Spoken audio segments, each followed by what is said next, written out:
இன்னைக்கு நம்ம பார்க்க போற நியூஸ் எதை பத்தி அப்படின்னா, அரையாண்டு தேர்வு தேதியில் மாற்றம், முக்கிய தகவல் இத பத்தி தான் நம்ம பார்க்க போறோம். இத பத்தின முழு விவரங்கள நீங்க தெரிஞ்சுக்கணும் அப்படின்னா, நம்ம வீடியோவ ஸ்கிப் பண்ணாம பாருங்க. நீங்க இப்பதான் ஃபர்ஸ்ட் டைம் நம்ம சேனல பார்க்குறீங்க அப்படின்னா, சப்ஸ்கிரைப் பண்ணிக்கோங்க. பக்கத்துல இருக்க பெல் ஐகான கிளிக் பண்ணிக்கோங்க. வாங்க இப்ப நம்ம வீடியோக்குள்ள போகலாம். தமிழகத்தை புரட்டி போட்ட புயல், அனைத்து பள்ளிகளிலும் அரையாண்டு தேர்வு தள்ளி வைப்பு வெளியான முக்கிய தகவல்.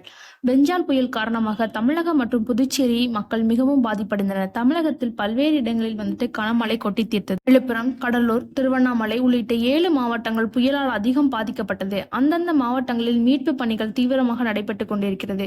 விழுப்புரம் மாவட்டத்தில் இன்றும் பள்ளி, கல்லூரிகளுக்கு விடுமுறை அறிவிக்கப்பட்டுள்ளது. கடலூரில் பண்ருட்டி, அண்ணா கிராமம், கடலூர் ஊராட்சி ஒன்றியங்களில் உள்ள பள்ளி, கல்லூரிகளுக்கு மட்டும் விடுமுறை அறிவிக்கப்பட்டுள்ளது. இந்த நிலையில் புயலால் பாதிக்கப்பட்ட மாவட்டங்களில் அரையாண்டு தேர்வு தள்ளி வைப்பது குறித்து பள்ளி கல்வித்துறை அமைச்சர் பரிசீலனை செய்து வருகிறார். தொடர் விடுமுறை காரணமாக பல பள்ளிகளில் பாடத்திட்டத்தை முடிக்க போதிய கால அவகாசம் இல்லை. திட்டமிட்டபடி வருகிற 9ஆம் தேதி அரையாண்டு தேர்வுகள் தொடங்கினால் மாணவர்கள் பாதிக்கப்படுவார். அதனை கருத்தில் கொண்டு அரையாண்டு தேர்வுகளை தள்ளி வைக்க வாய்ப்பு இருப்பதாக கூறப்படுகிறது. இந்த மாதிரி நியூஸை நீங்க உடனுக்குடன் தெரிஞ்சுக்கணும் அப்படின்னா நம்மளோட சேனலை சப்ஸ்கிரைப் பண்ணுங்க. தேங்க்ஸ் ஃபார் வாட்சிங் திஸ் வீடியோ.